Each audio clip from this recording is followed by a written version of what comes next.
Welcome बच्चों। अभी इस सेशन में हम देखेंगे कि आपका नया वाला यूनिट। ओके, फर्स्ट यूनिट हमने कंप्लीट कर लिया है, that is units and measurement. अब नेक्स्ट सेशन में की ओर चल रहे हैं हम, that is kinematics. So heading लगा लीजिए बच्चों, काइनेमेटिक्स।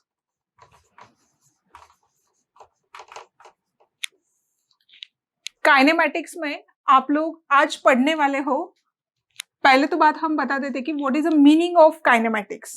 ओके, सो काइनेमेटिक्स दो वर्ड है, that is kine and matics. Actually this is the name of unit. Kine यानी kinetic energy, that is kinetic energy, या फिर उसको ही बोला जाता है मोशन। एंड मैटिक्स यानी क्या? Maths. So what is kinematics? It is a kinetic energy or it is a motion with maths. यानी जो भी पोर्शन हम ये वाले चैप्टर में लर्न करने वाले हैं, that have the study of motion and which includes the mathematics. Mathematics यानी उसका एक्सप्रेशन कैसे आया, उसको सॉल्व कैसे करना, एक्सेलरेशन कैसे, वेलोसिटी कैसे, डिस्प्लेसमेंट कैसे, डिस्टेंस कैसे निकाला जाता है, इन दोनों में फर्क क्या होता है, प्रोजेक्टाइल मोशन कैसे आती है, these all terms are included in a kinematics chapter. तो बेसिकली काइनेमेटिक्स में आप लोग आज पढ़ने वाले हो motion in straight line. So इसको हम डिवाइड कर देते हैं, मोशन इन स्ट्रेट लाइन,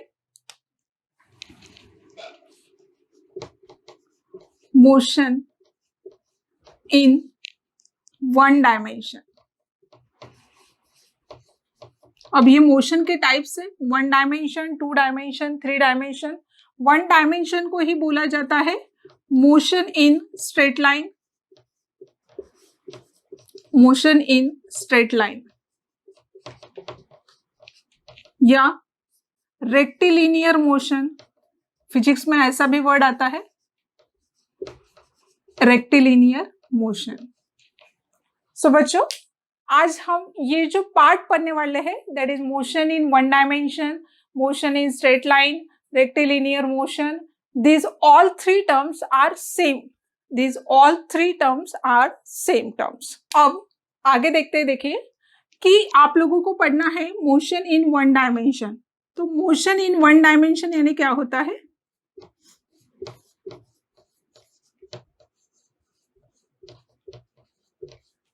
अगर बॉडी या ऑब्जेक्ट एक ही लाइन की ओर प्रोजेक्ट कर रहा, एक ही डायमेंशन में जा रहा है, एक ही तरफ जा रहा है, that is a motion in one dimension. What about motion in two dimension?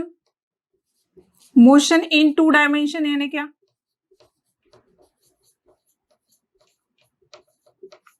Motion in two dimension कब होगा? जब particle have two path to go.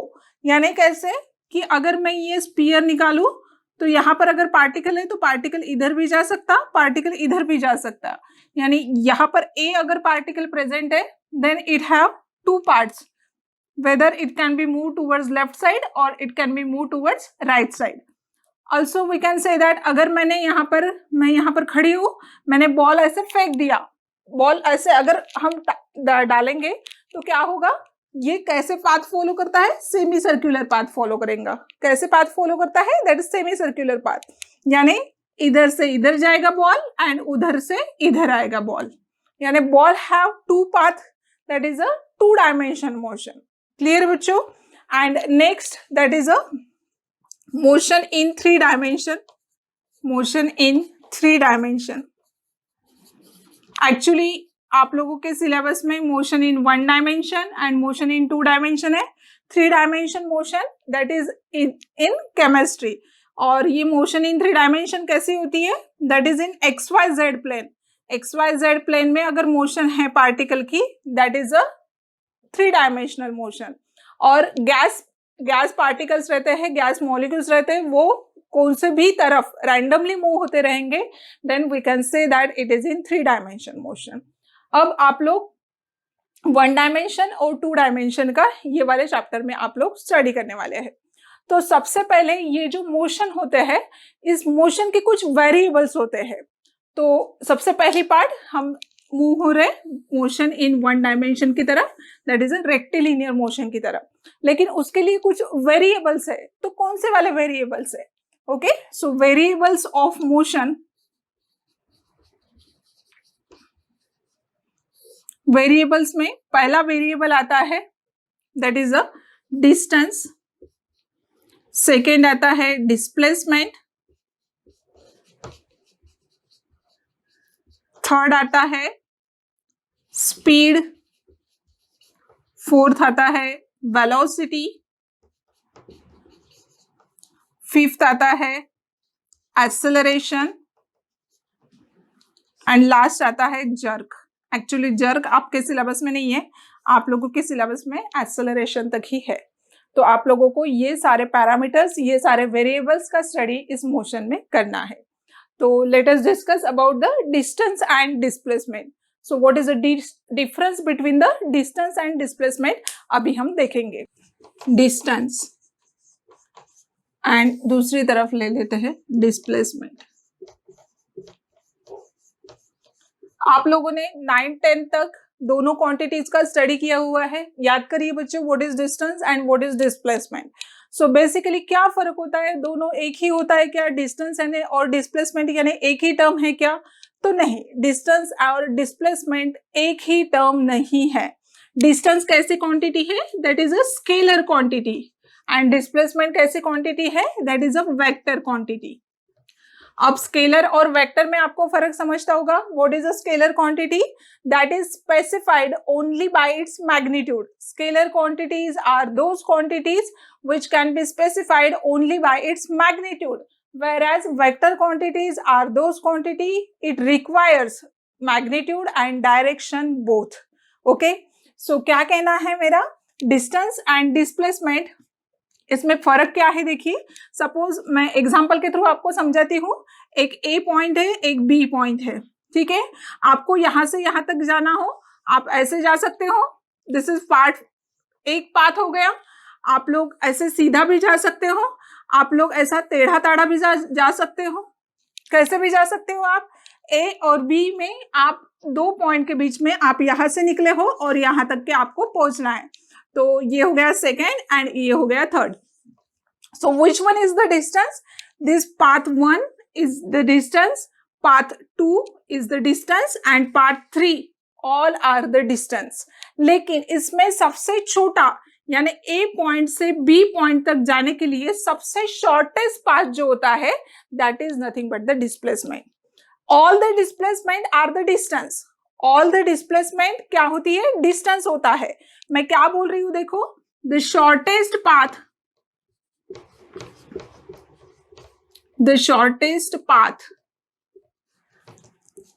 Between the given point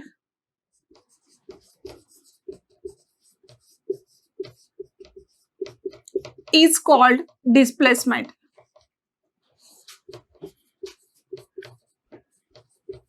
Is called displacement. Clear है बच्चों? देखो अब इसमें से displacement किसको बोलेंगे? पाथ 3 को। Path 3 is nothing but the displacement. Whereas 1, 2 and 3, these all are the distance. Distances are 1, 2 and 3. Basic concept मैं क्लियर करने के लिए आपको और थोड़ा बताना चाहती हूँ। अगर आपको किसी एग्जाम में पूछा जाए what is the relation between distance and displacement, what is the relation between distance and displacement,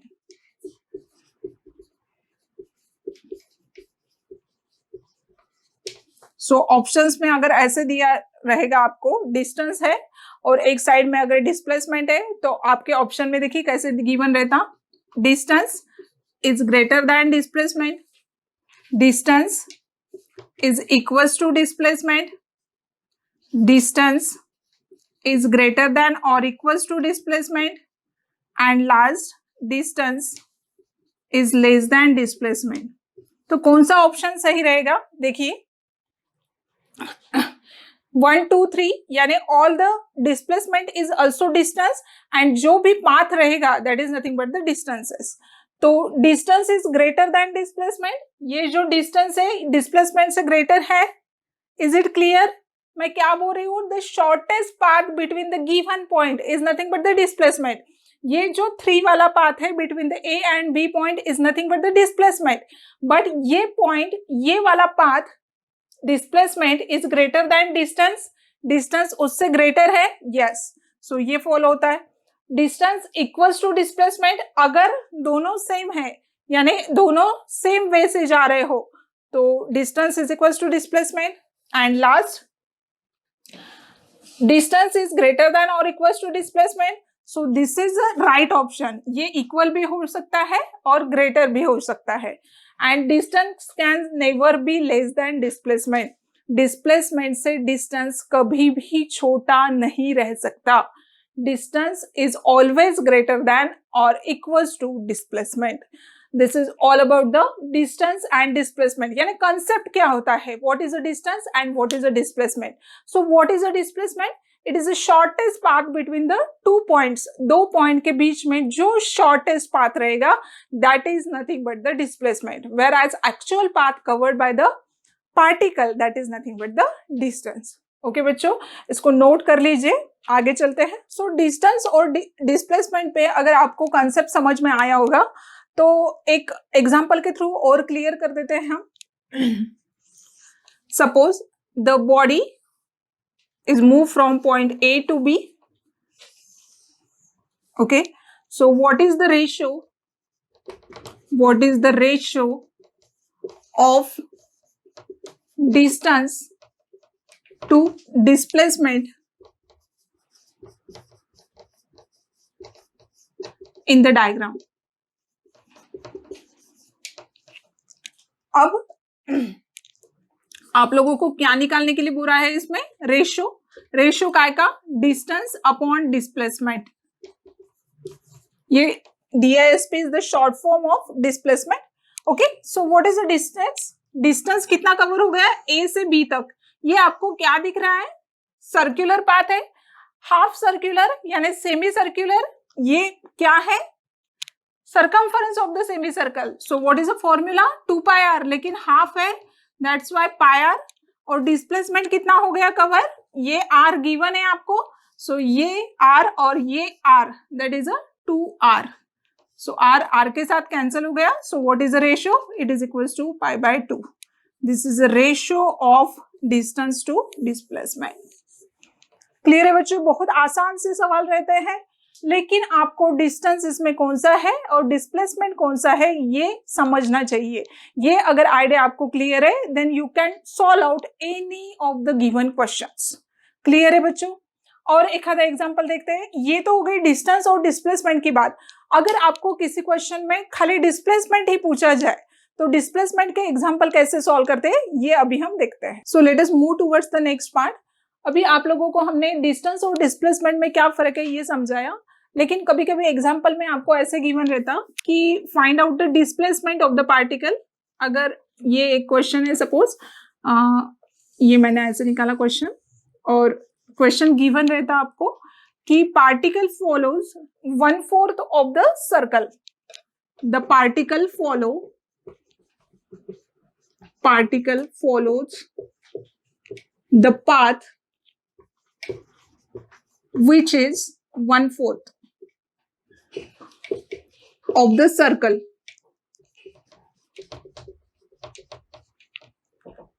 Then find the displacement.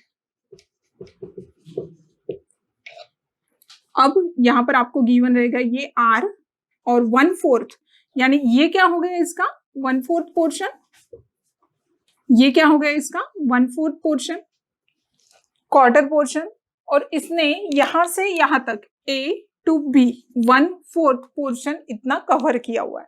तो between A and B we have to find out the shortest path. तो shortest path निकालने के लिए क्या करना पड़ेगा? इसको हमें से जोड़ना पड़ेगा। ये तो लॉन्ग पाथ हो गया दैट इज अ डिस्टेंस, लेकिन आपको क्या निकालने के लिए बोला है? डिस्प्लेसमेंट। तो ये r है तो ऑब्वियसली ये भी रेडियस है इसकी सर्कल की, तो ये एंगल कितने का बना यहाँ पर 90 डिग्री का। तो with the help of Pythagoras theorem, what is the Pythagoras theorem? Pythagoras theorem लगाइए यहाँ पर। सपोज दिस इज O, अगर आपको AB चाहिए, AB का square is equal to OA square plus OB का स्क्वायर। OA का स्क्वायर क्या है, R square plus R square, that is 2R का स्क्वायर। सो आपको चाहिए AB, that is √2R, it is equals to √2R.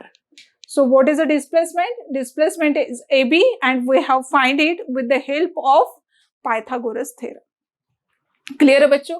कभी कभी अभी आपको 1/4 दिया है, कभी कभी ऐसे गिवन रहेगा कि it covers the half circle. अगर हाफ सर्कल है और ये इसका डिस्टेंस है तो A और B, then what is the displacement in this case? Displacement is equals to what? क्या आएगा, ये R और ये R, ये तो डायरेक्टली आ गया 2R। क्लियर है बच्चों? यानी जो भी पाथ पार्टिकल फॉलो करेगा उसमें आप लोगों ने देखना है कि शॉर्टेस्ट पाथ कौन सा आ रहा है। शॉर्टेस्ट पाथ निकालने के लिए आपको अगर कोई परपेंडिकुलर ड्रॉ करना हो, कोई लाइन ड्रॉ करनी हो, तो उसको आप ड्रॉ कर सकते हो। ठीक है बच्चों? अगर मैं नेक्स्ट एग्जांपल लेती हूँ उससे आपको समझ में और आएगा। अगर एक डायग्राम मैंने निकाली, डायग्राम ऐसी है, यहाँ पर A है, यहाँ से मोशन स्टार्ट हुआ और यहाँ पर B है। सो this is what the centre and it covers 120 degree. अब आप लोगों को पूछा हुआ है कि A और B में डिस्प्लेसमेंट कितना हुआ है। अब ये डिस्प्लेसमेंट निकालने के लिए आप लोगों को एक फॉर्मूला पता होना जरूरी है। The formula for the displacement is equals to twice R sin θ/2। ये फॉर्मूला कहाँ से आया, ये हम आपको जब आप स्केलर और वेक्टर पढ़ेंगे तब हम आपको इसका डेरिवेशन बताएंगे। फिलहाल के लिए इसको नोट करना है कि अगर आपको कोई डिस्प्लेसमेंट निकालना हो तो आप ये वाले फॉर्मूले में डाल सकते हो। तो यहाँ पर एंगल कितना गिवन है, ट्वाइस R sin थीटा कितना गिवन है, 120/2। सो 120/2 यानी साइन 60, साइन 60 का वैल्यू आता है √3/2। 2 के साथ कैंसल, सो कितना हुआ, R √3 या √3R। This is the displacement in this case. The displacement A to B in this case is √3 into R। ये वाले फॉर्मूले से हम यहाँ पर भी डिस्प्लेसमेंट निकाल सकते हैं। 90 डिग्री के केस में अपना आंसर आया था √2R। क्लियर है? इसको क्रॉस वेरीफाई कर देते हैं हम। यहाँ पर वैल्यू लगाइए 2R sin θ/2। थीटा कितना है यहाँ पर, ट्वाइस R sin 90 डिग्री, 90/2, 90/2 यानी कितना हो गया, साइन 45। साइन 45 का वैल्यू कितना होता है, साइन 45 का वैल्यू 1/√2। 2 को कैसे लिख सकते हैं हम, √2 into √2, 1/√2। एक √2 के साथ कैंसल, सो आंसर आता है √2 into R। क्लियर है बच्चों? यानी ये वाला फॉर्मूला सबसे बेस्ट है। आपको कौन से भी कंडीशन गिवन रहे आप इससे निकाल सकते हो। ये केस में भी हम इसको वेरीफाई कर सकते हैं। देखिए ट्वाइस R sin, इसमें एंगल कितने का, ये वाला एंगल, ये 90, ये 90 यानी 180/2। सो 2R sin 180/2 यानी साइन 90, और साइन 90 का वैल्यू कितना आता है, दैट इज 1। सो आंसर आया ट्वाइस R, और ये आपका पहले वाला आंसर। तो आप किसी भी मेथड से जाओ आंसर आपका सेम आएगा, लेकिन एक बात कंसेप्चुअली समझना जरूरी है कि what is the distance and what is the displacement. अब इतने मैंने एग्जांपल लिए हैं, उस पर से आपको क्लियर होगा कि what is the distance and what is the displacement. आगे हम न्यूमेरिकल्स देखते हैं, उससे आपको और ज्यादा क्लियर हो